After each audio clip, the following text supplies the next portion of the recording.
Подпредседателе, колеги пратеници, почитувана македонска јавност. Денеска расправаме за уште еден сет од законите во делот на, условно кажано, помош на единиците на локална самоуправа и токму во изборна година, кога пред нас се престојните локални избори. И не може после информацијата денеска, која што ја пласираме во јавноста, тоа е дека СДСМ и ДУИ планираат да одат на локални избори без да ги почитуваат законите и без да навалат фингерпринт од печатоци, со што ќе се обидат повторно, како во минатото, Кусин Болдовски на неколку секунди да полнат кутии, семејни гласања, масовни гласања, да се обидат подкрепено на сето тоа со овие неколку закони кои што под превезот на ковид пандемијата мислат дека повторно или ќе се обидат да ги изманипулираат граѓаните и да продолжи овој нивен познат хибридно-режимски или со едноставни зборови мафијашки стил на владење. Сега, кои се небулозите во ова законско решение, ако некој од претходните имаше и некоја логика да бидат поддржани или подкрепени, овој закон има апсолутно сериозни небулози. Нема да зборам за номотехничките карактеристики на овој закон, особено во членот 2, каде што има една временска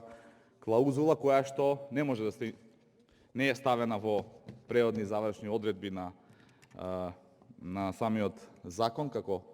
предлог за измена на закон, туку така ќе си ја памтиме дека е за една година, настрана ретроградноста на законот. Овдека се планира нереални пари да завршат во општините. Туку ретроактивно се извинувам, колешки, ви благодарам на корекцијата.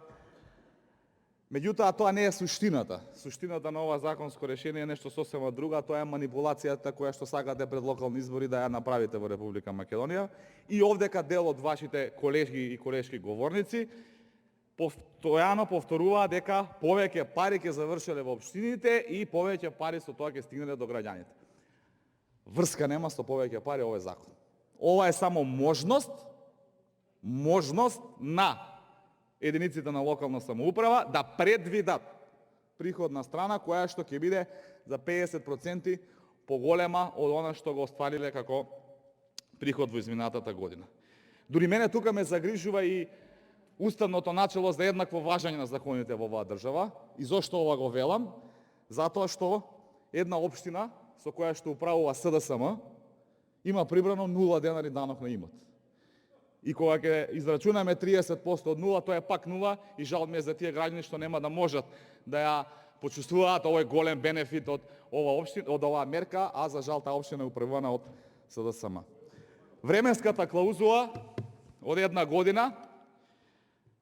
може би веднаш ќе можевте да се продолжите за уште една, затоа што под превезот на ковид пандемијата оваа година веќе 3 месеци ја утнавте, додека да набавите вакцини, додека да го имунизирате населението, бизнисот ќе трпи, општините ќе трпат, приходната страна на општинските буџети нормално е да трпи и повторно при планирање на буџетите во 2022 ќе ви треба ваква една мерка, особено што оваа мерка е за неколку месеци, затоа што додека стапи на сила, додека се направат ребалансите на буџетите, ќе помине март, во октомври имаме избори, што значи дека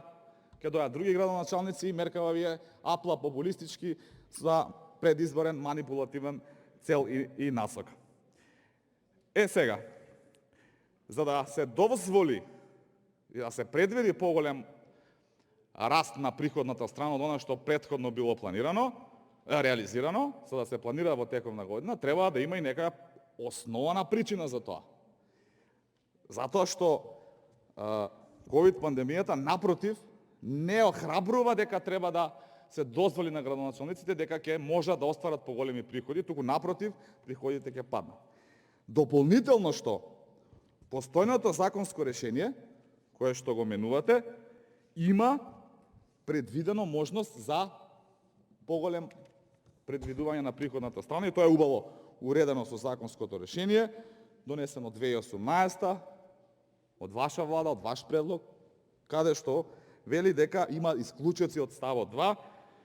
дека општината може да го надмине тој максимален извод на сопствени приходи доколку има обезбедено потврда за трансфер од средства од соодветна институција во случај на промени што се однесуваат на висина и видот на сопствени приходи, значи доколку планирате да го зголемите данокот на имот и во постојното решение ви овозможено општините да го предвидат тоа и да не го читам целиот закон, значи не ја гледам потребата која што ќе им даде бенефит на градоначалниците, а што не е опфатена со постојното законско решение. Дополнително, има механизми со кои суштински, реално општините можат да направат поголеми приходи на општинските буџети. Една анализа кажува дека сите општини заедно, има разлика во општините, меѓутоа сега ќе го зборувам генерално, данокот на имот го наплаќаат во ефикасност од 80%. Значи, ако ја подобрите ефикасноста во наплатата на данокот на имот, само во данокот на имот, ќе имате сериозно зголемување на приходната страна. Да не зборам за другите локални давачки. Меѓутоа, и тука има селективност, затоа што ефикасноста кај наплатата на граѓаните е многу поголема, 85%, додека ефикасноста од фирмите е на пониско ниво од 78%, што значи дека и тука правите селективност и она фирмите кои што се блиски до градоначалниците, до СДСМ, до ДУИ, до актуелната власт, им се прогледува низ очи, а не се суштински наплаќа таа приходна страна. Второ решение, за да ги зголемите приходите во време на пандемија, е да си ја рационализирате расходната страна на општините, да ги зауздате вие раскалашени градоначалници на СДСМ и ДУИ, да нема јавни набавки за набавка на нови службени возила кои што верувам не се дотолку неопходни во време на пандемија, да си го намалите привремените вработувања каде што планирате да си ги пред избори вработувате вашите партиски послушници, барем во време на пандемија, да ги намалите трошоците за репрезентација во кафани на вашите градоначалници и верувате се една ваква рационализација и те како ќе им помогнете на граѓаните суштински и ќе има многу повеќе пари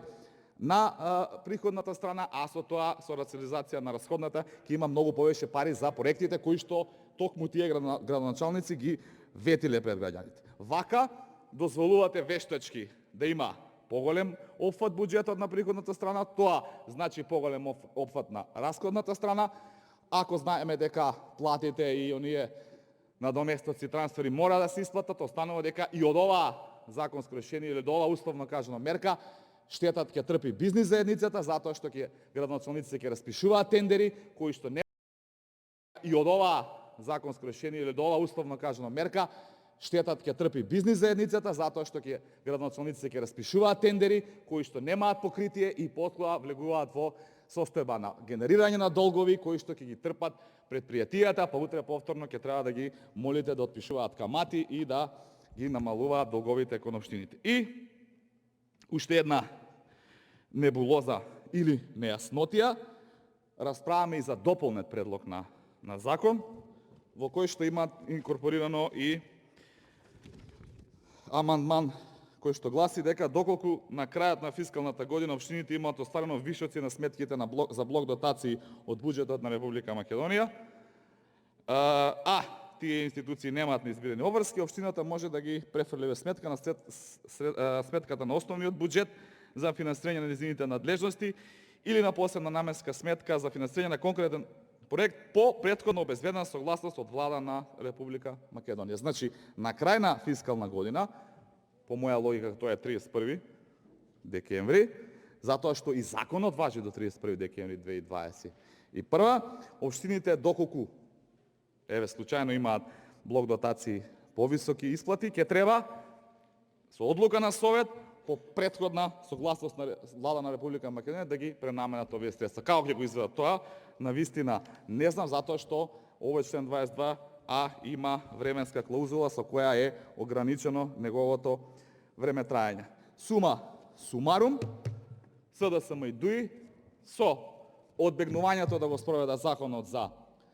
изборниот законник, со ставањето на лажен фокус на единиците на локална самоуправа, планираат во Република Македонија да спроведат криминален грабеж на локалните избори во ноември 2021 година. Ви благодарам, почитувам председатели и почитувам координаторе на советничка група. Благодарам.